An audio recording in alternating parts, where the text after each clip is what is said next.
Takže čus, som to ja, Filip, a idem točiť druhý diel Mafii. Som sa rozhodol a som chorý, takže kebyže nejakí sa dívajú z mojej školy, tak fakt som chorý a síce nebudem kašľať, ale fakt neviem prečo som chorý, nejak mi to zrazu prišlo z triedy, lebo som mal tu pomaly celá trieda kašle a čo povedať. Dneska som sa rozhodol pokračovanie Mafii. Sice si nedali like, ale málo videí si pozrite. Nepozrite ešte môj YouTube kanál, zase mi to tu húči.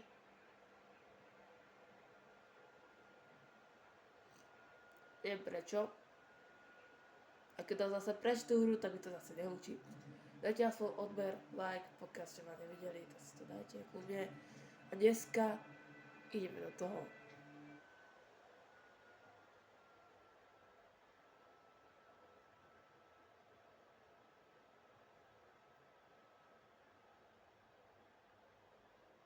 Jo, troška to tu vyzerá content úplne inak, lebo to točím na mobile.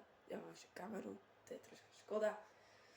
Ale mám na pláne si nejakú kameru, to by bolo ináč lepšie, alebo ten počítač, ale nemám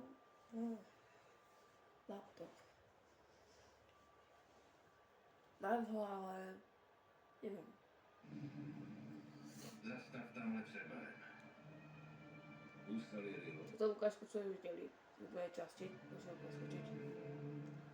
Ale to troška tišie o 10 aspoň.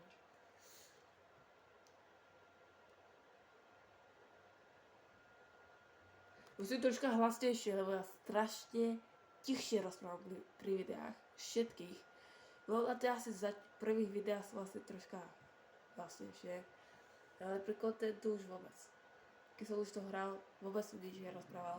Ale teraz to budem obkecávať až. To je také. Po té noci se Salieriho lidma jsem se vrátil do práce. Jak to šlo? Ale bylo to jiný. Jako drožkář člověk stráví spoustu času s vlastníma myšlenkama. I s myšlenkama jiných. Hej, řidiči! Jezdíte nebo se jen poflakujete? Jezdíme. Vždycky je. No, takže vy sa taxíka. To je dobrá prácička.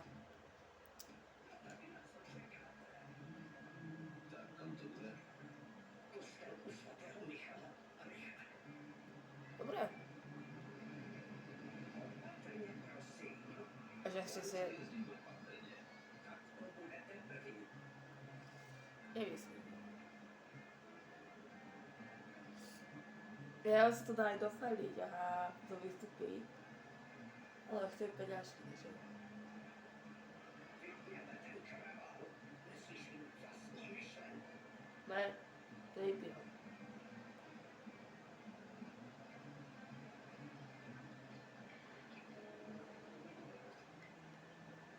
To je lepší. Takže kostel? To už je neděle. Všimněte si prosím cesty. Stále je zapnuté rádio. Další.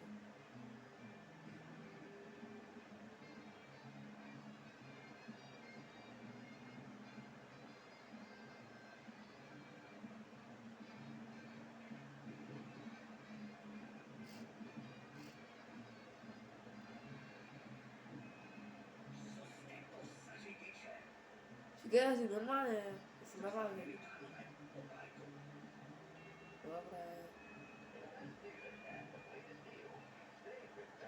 Tak prosím, svatý Michal, máte to za 30 centů. 30 centov? Já vám dám radu. Přestaňte kouřit v autě. Měl jsem pocit, jako bych seděl v popelníku. Jasně, jak s Simonem přeje.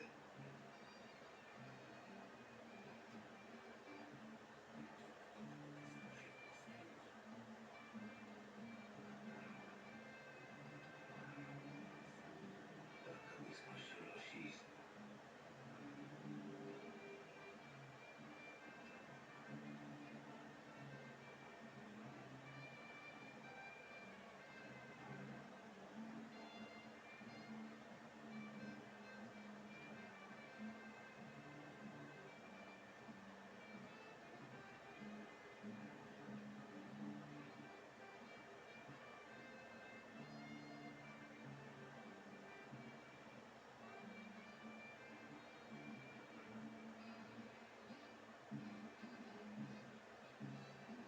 Hm.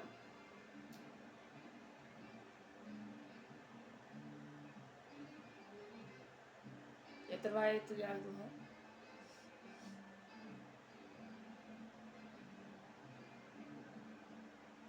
Já jsem uvědomil, že ti jde vlastně do toho kostela, nebo že to bude iba spát.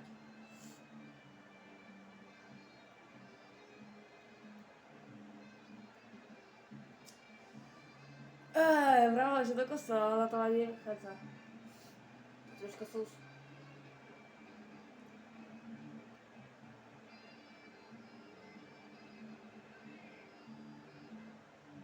Dobrý páně.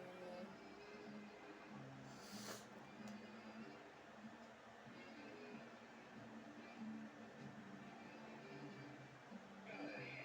Rychle, prosím. Jasně, rychlost není problém. No, konečně někdo přinesl nějakou rybu. Užíváte volna? Co je vám potom? Nic, jen čekám. Platím vám zařízení. Koukněte se na ně. Problém s touhle krizí je, že z lidí dělá lenochy. Dělá jim snadnou výmluvu. Jenže práce prostě není. Práce se najde vždycky. Jiný člověk musí hledat. Je mi to jasný, máte na pyro. Práce ale v poslední době fakt moc není. Já tu hospodářskou krizi tuším. Prodal jsem ještě před krachem, takže jo, můžu mít naplno. Je to puška? Trávit den koukáním na obrazy. Mám tam obchodní jednání s kolegou. Ne, že by vám do toho cokoliv bylo. Jestli si někdy najdete skutečnou práci, možná pochopíte. Do té doby se ale věnujte řízení. Jo, jasně.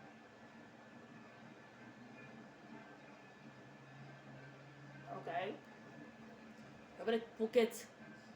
To som dobre vyjadril, že tak mám pokresť ako šoféra, tak v koho, dali som si nejakú kolu.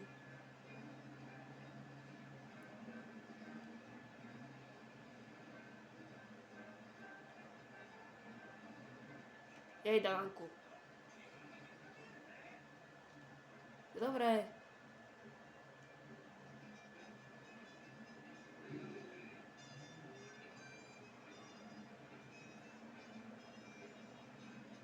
Počkaj, som dvierka.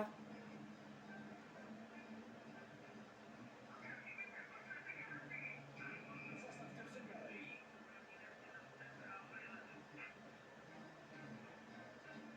Díky. Tady máte 50 centů, tak ať se vám nerozkutálí. To sa nestane.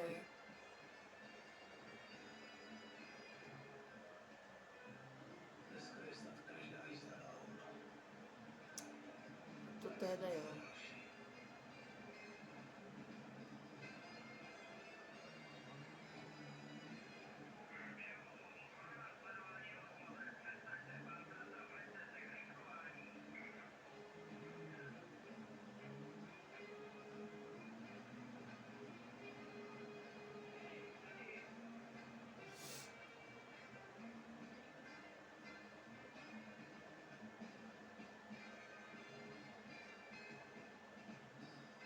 Ty vole, ty vypadáš na sračky.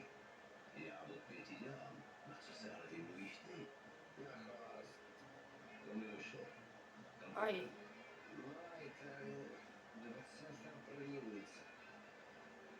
Tak hele, já policajkyně prásknu, co ti smrdí zuby. A ty budeš mlčet, kdybych někde trochu přidal. Platí? Platí. Dneska dobrý, líto. Víceméně. Ale mohlo by toho být víc. Kdo má dneska prachy na taxi, když se celý trh složil a všichni šli do hajzlu? Já si na tebe mám jenom proto, že jsem nalitý a nevím, co dělám. Vyžranou cajti vidí spousty. To jenom po těch, co s tím kšeftujou. Já je viděl i ty po lidech, co s tím nic neměli. No jo, když si myslíš, že z tebe něco vytřesou, najdou si cokoliv. Tohle město je skorumpovaná župa. To rozhodně. No to teda. Tak úplně pravda. Chovečka. Tak jsme tady. Zastav mi tady. Bratranec má zájem stánek s kafem. Řekni mu, že ti posílá Lucio a dej si voraz. OK, díky. Díky. Naše opity To bych mohl. týpek pozval na kávičku. Ja ti dobrý kamarát.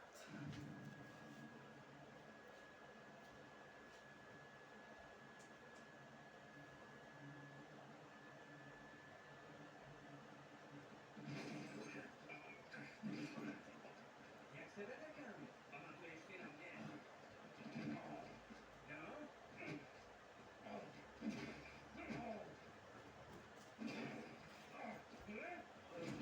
Morel má trochu vztek. Salieri hovorí, nám se nepomáhá. Aby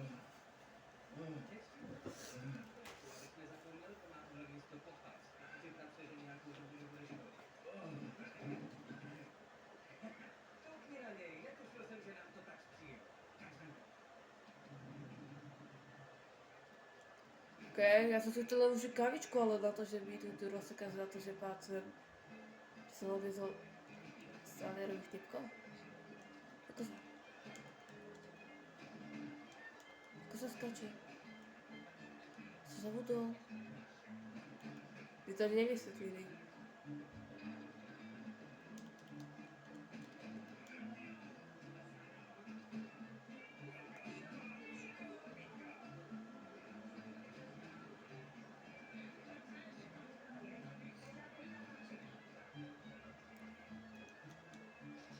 Strom.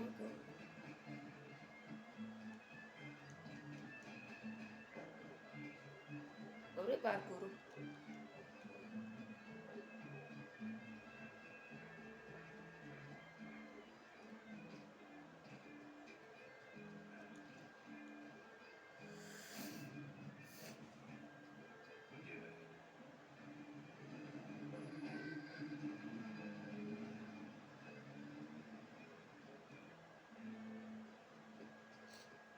Jak se vede? Dino, Lu, chcete něco do novy? Ne, jen si. Chceme promluvit si taxikáři, to je celý. Fakt, jo? Jo. Ale je to Donův oblíbený řidič. Takže jestli něco chcete, řekněte to mně. Je takhle. Kámo, my odsud rozhodně nepůjdeme s prázdnýma rukama. To ne. Taky můžete odejít rozmrdaný na sračky. No dobře. Tak se mějte už. Pojď, Lu. Díky. Pane stojí za to. Pojď, zajdeme za Donem. Donem Salieri? Dobrá. Tohle to určitě bude zajímavé.